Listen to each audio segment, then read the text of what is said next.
आज के वीडियो में दीदी हम आप सबको बताएंगे स्वयं सहायता समूह कृषि सखी की नौकरी। स्वयं सहायता समूह के अंतर्गत कृषि सखी की नौकरी होती है। कृषि सखी की नौकरी किस प्रकार मिलती है और कृषि सखी को कितना मानदेय मिलता है, इसकी पूरी जानकारी हम आज के वीडियो में आप सबको देंगे। कृषि सखी क्या होती हैं? कृषि सखी किसे कहते हैं? स्वयं सहायता समूह के अंतर्गत महिलाओं को सशक्त बनाने के लिए मिशन रोजगार के अंतर्गत भारत सरकार ने ग्रामीण महिलाओं को सशक्त बनाने के लिए कृषि सखी योजना की शुरुआत की। कृषि सखी योजना का लाभ स्वयं सहायता समूह से जुड़ी हुई महिलाएं ले सकती हैं। हाँ दीदी, कृषि सखी योजना का लाभ केवल स्वयं सहायता समूह की ही महिलाएं ले सकती हैं, अन्य महिलाएं नहीं ले सकती हैं। इसलिए दीदी, सभी दीदियों से हमारा निवेदन है, जो दीदी समूह में नहीं जुड़ी हैं वो दीदी स्वयं सहायता समूह में ज़रूर से ज़रूर जुड़ जाएं। इस पद के लिए आवेदन करने हेतु आपके गांव में कम से कम एक स्वयं सहायता समूह या अधिकतम कितने भी स्वयं सहायता समूह चल रहे होने चाहिए। 5 या 6 स्वयं सहायता समूह पर एक कृषि सखी की नियुक्ति की जाती है। हाँ दीदी, एक ग्राम पंचायत में यदि 5 या 6 समूह चल रहे हैं तो तभी एक कृषि सखी की नियुक्ति की जाएगी। हमारी पंचायत में दीदी 12 समूह चल रहे हैं तो 12 समूह पे जो है एक कृषि सखी की नियुक्ति की गई है और एक पशु सखी की भी नियुक्ति की गई है। कृषि सखी नौकरी कैसे पाएं और कितना मानदेय मिलता है? कृषि सखी की नौकरी प्राप्त करने के लिए आपको सबसे पहले न्यूनतम शैक्षिक योग्यता हाई स्कूल अथवा इंटर पास होना अनिवार्य है। अपने ग्राम विकास विभाग ब्लॉक जाकर यह सुनिश्चित कर लें कि आपके ग्राम में किसी कृषि सखी की नियुक्ति पहले से तो नहीं है। यदि नहीं है तो आपको राष्ट्रीय आजीविका मिशन के अधिकारियों से जाकर कृषि सखी के पद हेतु एक फॉर्म ले लेना है और उसे भरकर उसी ऑफिस में जमा कर देना है। कृषि सखी की नियुक्ति से संबंधित सभी जानकारी आपको राष्ट्रीय आजीविका मिशन के ऑफिस में मिल जाएगी। यह ऑफिस दीदी कहीं और नहीं है, आपके ही ब्लॉक में ही है। नियुक्ति के लिए आपको फॉर्म भरने के बाद कृषि सखी पद से संबंधित परीक्षा को देना होगा। परीक्षा देने के बाद यदि आप चयनित किए जाते हैं तो आपको राष्ट्रीय आजीविका मिशन के ऑफिस के अधिकारियों द्वारा सूचित किया जाएगा।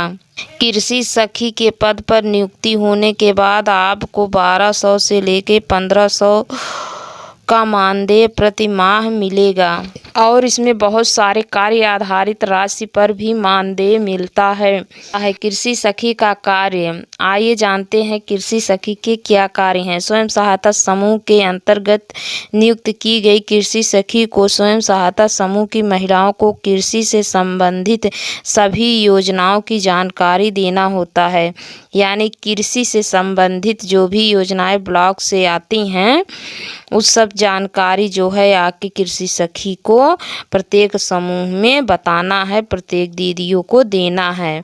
कृषि सखी ब्लॉक पर जाकर स्वयं सहायता समूह के लिए कृषि से संबंधित आई हुई सभी योजनाओं को एवं अधिकारियों द्वारा दिए गए दिशा निर्देश और सभी प्रकार के कृषि से संबंधित कार्यों की जानकारी स्वयं सहायता समूह से जुड़ी महिलाओं को देना होता है। इसके लिए कृषि सखी को माह में 2 या 3 बार ब्लॉक जाना होता है और कृषि से संबंधित सभी जानकारियाँ देकर समूह की बैठक के दौरान बताना होता है और बैठक कार्यवाही रजिस्टर में जो है सचिव द्वारा लिखवाना भी होता है कि आज की बैठक में कृषि सखी आई और कृषि के बारे में जानकारी दी। जैसे कृषि सखी के बहुत सारे कार्य होते हैं, जैसे प्रत्येक समूह में जा कर के कृषि सखी को यह बताना होता है कि दीदी ज़्यादातर रासायनिक खाद का प्रयोग ना करें,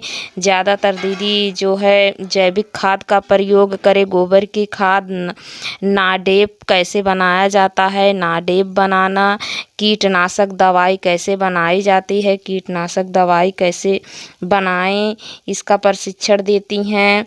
जैसे श्री विधि से गेहूँ लगाना, श्री विधि से धान की रोपाई करना, श्री विधि से चना लगाना, श्री विधि से मटर की रोपाई करना। बोरी बगीचा, किचन गार्डन, पोषण वाटिका और बीज शोधन कैसे किया जाता है। श्री विधि से जो गेहूँ दीदी लगाती हैं तो बीज शोधन कैसे किया जाता है, बीज शोधन करने से जो है फसल में रोग नहीं लगते हैं, इत्यादि जानकारियाँ जो है कृषि सखी जो है प्रत्येक समूह में जा कर के सभी सदस्यों को देती हैं। और ब्लॉक से जो भी योजनाएं आती हैं समूह की महिलाओं के लिए कृषि सखी को बताया जाता है। जैसे हमारे ग्राम संगठन में आजीविका मिशन के अंतर्गत 2 लाख रुपया आया था। इस 2 लाख रुपए से जो है कृषि प्रेरणा यंत्र खरीदा गया है। इसमें जैसे धान काटने वाली मशीन लिया गया, गेहूं काटने वाली मशीन लिया गया, धान पीटने वाली मशीन लिया गया, पंप सेट लिया गया, सिंचाई करने वाली पाइप ली गई, पावर बीडर गुड़ाई करने वाली मशीन लिया गया। इत्यादि प्रकार के जो है यंत्र खरीदे गए हैं और ग्राम संगठन में रखे गए हैं। जो भी दीदी ले जाती हैं इस पे किराया भी लगा हुआ है, किराए पे ले जाती हैं और अपना कृषि कार्य करके लाके जो है ग्राम संगठन में वापस जमा कर देती हैं। तो सभी यंत्र की देखभाल जो है कृषि सखी करती हैं और कृषि सखी के अंडर में सारे यंत्र रहते हैं। यही है कृषि सखी के कार्य। और यह जानकारी दीदी यदि आप सबको अच्छी लगी है तो वीडियो हमारा ज़रूर लाइक शेयर करिएगा, चैनल को ज़रूर सब्सक्राइब करिएगा। मिलते हैं अगले वीडियो में एक और जानकारी के साथ। धन्यवाद।